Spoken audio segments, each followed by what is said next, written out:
Hello friend, मेरे YouTube channel में आपका बहुत बहुत स्वागत है। आज मैं आपके लिए सीटेट से संबंधित कुछ महत्वपूर्ण प्रश्न लेकर आया हूं जो कि सोशल साइंस सब्जेक्ट में काफ़ी सहायक होंगे। तो सबसे पहला प्रश्न है कि आदि मानव किसान कैसे बने। तो इस प्रश्न का सही उत्तर होगा उत्तर नंबर 4, फसलों की खेती में अनुभव प्राप्त करके। अब इसके बारे में जान लेते हैं। तो आदि मानव प्राचीन काल में शिकार आदि कार्य करते थे। लाखों साल के बाद जैसे जैसे उन्हें अपने आसपास की प्राकृतिक क्रियाओं का ज्ञान होता गया, वे नई खोजों में लग गए। इसके परिणाम स्वरूप ही वे खेती और पशुओं का पालना सीखे। इसी प्रकार वे किसान बने। अब बढ़ते हैं अगले प्रश्न की ओर। तो अगला प्रश्न है कि वह स्थान जहाँ के स्त्री पुरुषों ने गेहूँ, जौ उगाना और भेड़ बकरी पालना सीखने सबसे पहले सीखा। तो इस प्रश्न का सही उत्तर होगा उत्तर नंबर 2, मेहरगढ़। कृषि, इसके बारे में जान लेते हैं। कृषि का प्रारंभिक साक्ष्य गेहूँ, जौ की खेती एवं पशुपालन के साक्ष्य मेहरगढ़ से प्राप्त होती हैं।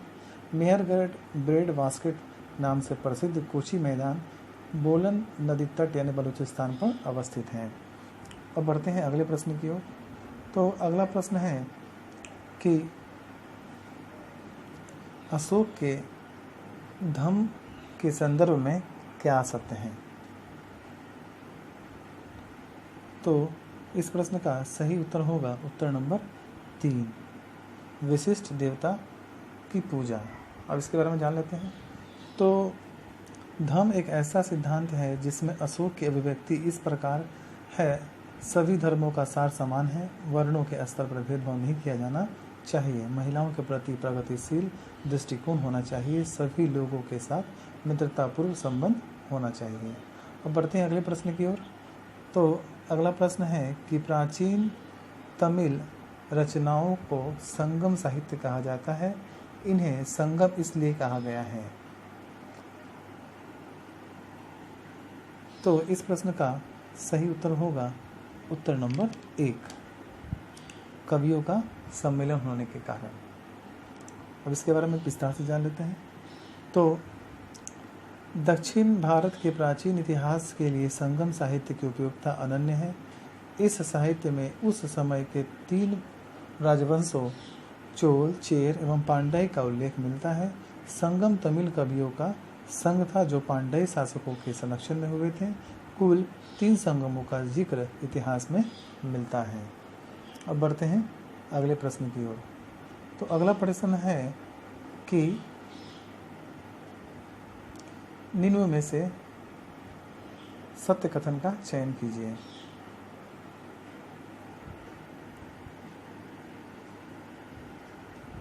तो इस प्रश्न का सही उत्तर होगा उत्तर नंबर 2, आर्यावर्त के शासक समुद्रगुप्त के लिए भेंट लाते थे। और इसके बारे में जान लेते हैं। तो हरिसेन की प्रयाग प्रशस्ति में समुद्रगुप्त की विजय का उल्लेख है, अतः विकल्प 1 सत्य है। एवं पल्लवों शासकों की राजधानी कांची थी, अतः विकल्प 4 भी असत्य है। हरिसेन की प्रयाग प्रशस्ति से जानकारी प्राप्त होती है कि आर्यावर्त शासक समुद्रगुप्त के लिए भेंट लाते थे। अब बढ़ते हैं अगले प्रश्न की ओर। तो अगला प्रश्न है कि चोल काल में सालभोग नामक भूमि किस प्रयोजन हेतु दी जाती थी।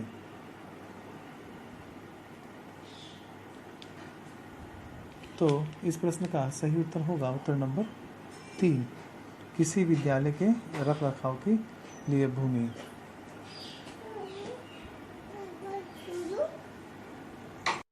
अब इसके बारे में जान लेते हैं। तो चोल वंश दक्षिण भारत का एक प्रमुख राजवंश था जिसकी राजधानी तंजौर थी। इस काल में सालभोग भूमि किसी विद्यालय के रखरखाव एवं प्रयोजन में दी गई भूमि थी। अब बढ़ते हैं अगले प्रश्न की ओर। तो अगला प्रश्न है कि बुद्ध और महावीर के अनुसार वही सच्चे ज्ञान को हासिल कर सकते हैं। तो इस प्रश्न का सही उत्तर होगा उत्तर नंबर 1, जिन्होंने अपना घर छोड़ दिया हो। इसके बारे में जान लेते हैं। तो अपनी कक्षाओं के माध्यम से बुद्ध और महावीर ने उपदेश दिया कि केवल वही व्यक्ति जिसने अपना घर छोड़ दिया हो सच्चा ज्ञान प्राप्त कर सकता है। अब बढ़ते हैं अगले प्रश्न की ओर। तो अगला प्रश्न है कि अलाउद्दीन खिलजी ने बाजार नियंत्रण हेतु कौन सा कदम नहीं उठाया। तो इस प्रश्न का सही उत्तर होगा उत्तर नंबर 4, दीवाने मुस्तखराज की नियुक्ति। और इसके बारे में जान लेते हैं। तो अलाउद्दीन खिलजी ने दीवान ए मुस्तखराज विभाग बनाया जो अमीर चालीसा पर बकाया कर की वसूली करता था। वह बाजार नियंत्रण प्रणाली का भाग नहीं था। अब बढ़ते हैं अगले प्रश्न की ओर। तो अगला प्रश्न है कि मुगल थे।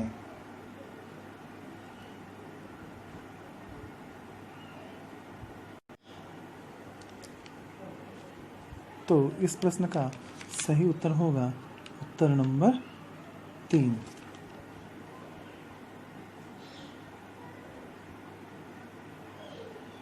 एक और दोनों सही हैं। यानी कि माता की ओर से चंगेज खां के वंशज और पिता की ओर से तैमूर खां के वंशज। अब इसके बारे में जान लेते हैं। तो भारत के मुगल वंश का संस्थापक बाबर चगताई तुर्क वंश का था और उसके पिता उमर शेख तैमूरलंग के 5वें वंशज थे तथा माता कुतुलुग निगार चंगेज खां की 14वीं वंशज थी। अब बढ़ते हैं अगले प्रश्न की ओर। तो अगला प्रश्न है कि शेर शाह ने हुमायूं को 2 युद्ध डैश में हराया।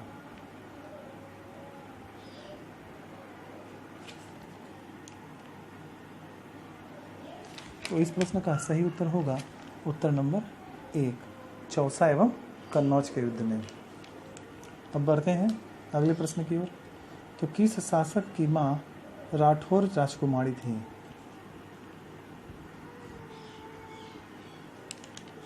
तो इस प्रश्न का सही उत्तर होगा उत्तर नंबर 2, शाहजहां।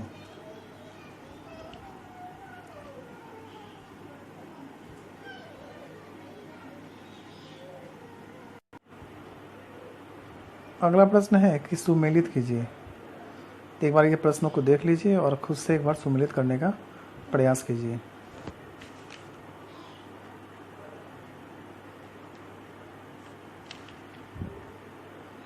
तो इस प्रश्न का सही उत्तर होगा उत्तर नंबर 2, यानी कि शेर ए दीवानी भू राजस्व वसूल करने वाला अधिकारी, शेर ए मैसूर टीपू सुल्तान, रानी चेन्नम्मा अंग्रेज विरोधी आंदोलन का नेतृत्व, सिपाही। अब इसके बारे में आप लोग तो जान चुके होंगे और इसके बाद हम आगे बढ़ते हैं। तो अगला प्रश्न है कि 1857 के विद्रोह के पश्चात क्या नहीं हुआ।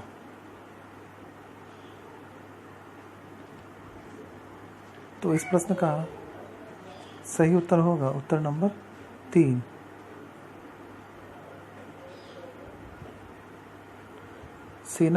सेना में अवध के लोगों को वरीयता दी गई। और इसके बारे में जान लेते हैं। तो 1857 का सबसे महत्वपूर्ण निष्कर्ष यह निकला कि भारत में ईस्ट इंडिया कंपनी का शासन समाप्त हो गया और ब्रिटिश क्राउन शासन आ गया। इसके बाद 1858 के भारत शासन अधिनियम द्वारा इंडिया हाउस का गठन किया गया। अतः 1857 के विद्रोह का निष्कर्ष, लेकिन 1857 के विद्रोह के उपरांत सेना अवध के लोगों को बढ़ता नहीं दी गई। अब बढ़ते हैं अगले प्रश्न की ओर। तो अगला प्रश्न है कि 19वीं सदी में ज्योतिबा फुले के सत्यशोधक समाज ने क्या प्रयास किया था?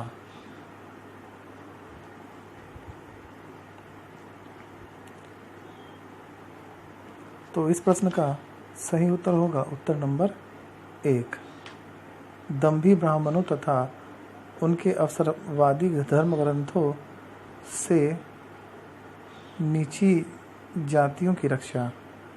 और इसके बारे में जान लेते हैं। तो भारतीय धर्म सुधार आंदोलन में ज्योतिबा फुले का सत्यशोधक समाज का एक प्रमुख संस्था थी, जिसके द्वारा ब्राह्मणों के अवसरवादी धर्म ग्रंथों की कटु आलोचना की गई एवं इससे निम्न जातियों के लोगों की रक्षा की गई। अब बढ़ते हैं अगले प्रश्न की ओर। तो अगला प्रश्न है कि गांधी जी ने जिस विदेशी पत्रकार को दांडी मार्च के समय अपने साबरमती आश्रम में ठहराया था वह था? तो इस प्रश्न का सही उत्तर होगा उत्तर नंबर 2, बेब मिलर। अब इसके बारे में जान लेते हैं। तो दांडी मार्च के दौरान बेब मिलर यानी कि अमेरिकी पत्रकार को गांधी जी ने साबरमती आश्रम में ठहराया था।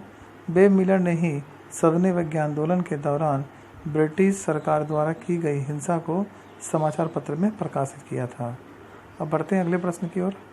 तो अगला प्रश्न है कि क्षुद्रगढ़ीय कटिबंध निम्नलिखित में से किसके बीच हैं? तो इस प्रश्न का सही उत्तर होगा उत्तर नंबर 1, मंगल और बृहस्पति। अब बढ़ते हैं अगले प्रश्न की ओर। तो अगला प्रश्न है कि कर्क और मकर रेखा के क्षेत्र को क्या कहते हैं? तो इस प्रश्न का सही उत्तर होगा उत्तर नंबर 3, उष्णकटिबंध। अब बढ़ते हैं अगले प्रश्न की ओर। तो अगला प्रश्न है कि लोअस का पठार कैसा है?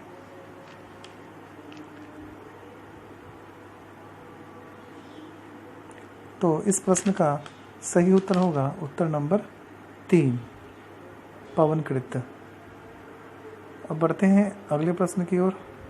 तो अगला प्रश्न है कि क्षोभ मंडल में तापमान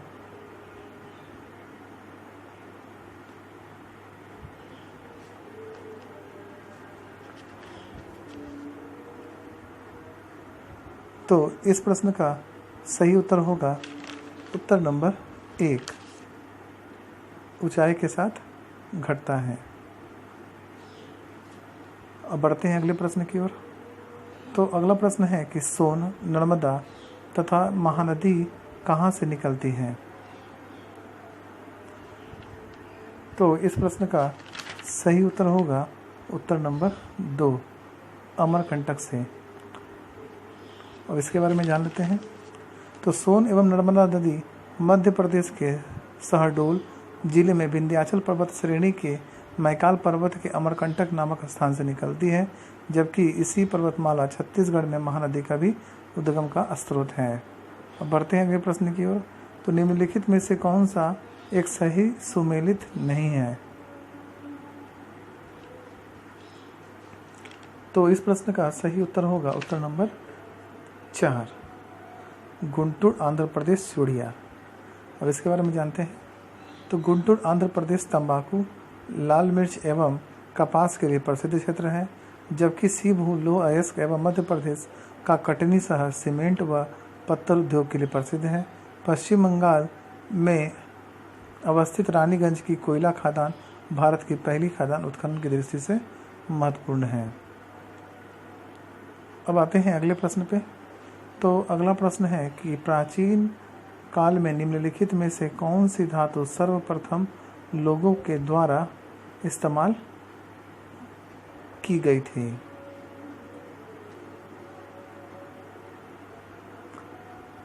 तो इस प्रश्न का सही उत्तर होगा उत्तर नंबर 4, तांबा। अब इसके बारे में जान लेते हैं। तो एक लचीली धातु के रूप में तांबे की खोज के साथ प्राचीन काल के लोग पाषाण युग में कांस्य युग एवं फिर लोह युग में पहुंच गए। अब बढ़ते हैं अगले प्रश्न की ओर।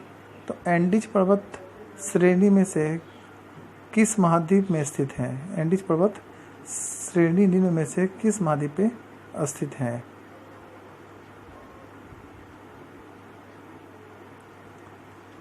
तो इस प्रश्न का सही उत्तर होगा उत्तर नंबर 3, दक्षिण अमेरिका। अब बढ़ते हैं अगले प्रश्न की ओर। तो भारतीय संविधान किसके द्वारा स्वीकृत है?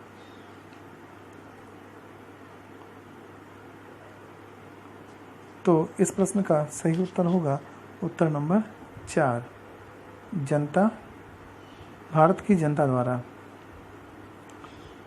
अब इसके बारे में जान लेते हैं। तो भारतीय संविधान भारत की जनता द्वारा स्वीकृत एवं संविधान की सर्वोच्चता भी भारत जनता में ही निहित है। अब बढ़ते हैं अगले प्रश्न पर। तो अगला प्रश्न है कि भारत में मताधिकार और निर्वाचित होने का अधिकार है।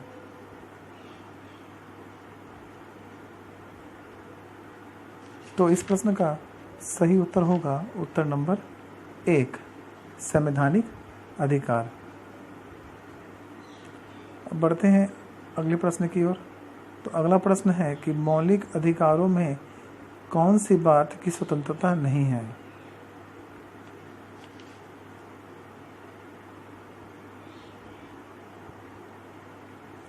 तो इस क्वेश्चन का सही उत्तर होगा उत्तर नंबर 1, हड़ताल करने की आज़ादी। और इसके बारे में जान लेते हैं। तो भारतीय संविधान के भाग 3 में मूल अधिकारों को परिभाषित किया गया है। इसी के अंतर्गत अनुच्छेद 19 के वाक एवं अभिव्यक्ति की स्वतंत्रता, शांतिपूर्वक प्रदर्शन करने का अधिकार, संघ बनाने का अधिकार आदि प्रदान किए गए हैं, लेकिन संघ बनाने का अधिकार हड़ताल करने का अधिकार नहीं देता। अब बढ़ते हैं अगले प्रश्न की ओर। तो अगला प्रश्न है कि राष्ट्रपति के निर्वाचन में राज्य का मुख्यमंत्री मतदान करने के लिए पात्र नहीं होता है, यदि? तो इस प्रश्न का सही उत्तर होगा उत्तर नंबर 3, वह राज्य विधानमंडल में उच्च सदन का सदस्य हो। अब इसके बारे में जान लेते हैं। तो अनुच्छेद 54 के अनुसार राष्ट्रपति चुनाव में निम्नलिखित लोग भाग लेते हैं: लोकसभा के निर्वाचित सदस्य, राज्यसभा के निर्वाचित सदस्य, सभी राज्यों की विधानसभाओं यानी निम्न सदन के निर्वाचित सदस्य, दिल्ली एवं पुडुचेरी विधानसभा के निर्वाचित सदस्य। अगला प्रश्न है कि संसद की मंजूरी से राष्ट्रीय आपातकाल प्रभावी रह सकता है। तो इस प्रश्न का सही उत्तर होगा उत्तर नंबर 4, अनिश्चित काल तक। अब इसके बारे में जान लेते हैं। तो अनुच्छेद 352 राष्ट्रीय आपातकाल का प्रावधान करता है। इसकी घोषणा राष्ट्रपति की द्वारा की जाती है। एक बार लागू होने पर यह 6 माह तक लगा रह सकता है, लेकिन संसद इसे 6 माह पूर्व बाद पुनः बढ़ा सकती है और ऐसा अनिश्चित काल तक कर सकती है। अब बढ़ते हैं अगले प्रश्न की ओर। तो अगला प्रश्न है कि निम्नलिखित में से वह वर्ग कौन सा है जिसको मुद्रास्फीति के कारण सबसे अधिक हानि होती है?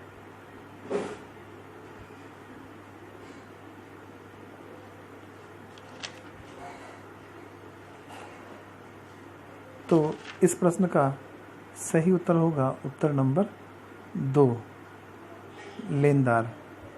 और इसके बारे में जान लेते हैं। तो मुद्रास्फीति के कारण लेनदार को हानि होती है, क्योंकि उसका प्राप्त होने वाली निश्चित मुद्रा का मूल्य घट जाता है, जबकि देनदार को मुद्रास्फीति से लाभ प्राप्त होता है। अब बढ़ते हैं अगले प्रश्न की ओर, जो कि आज का अंतिम प्रश्न है।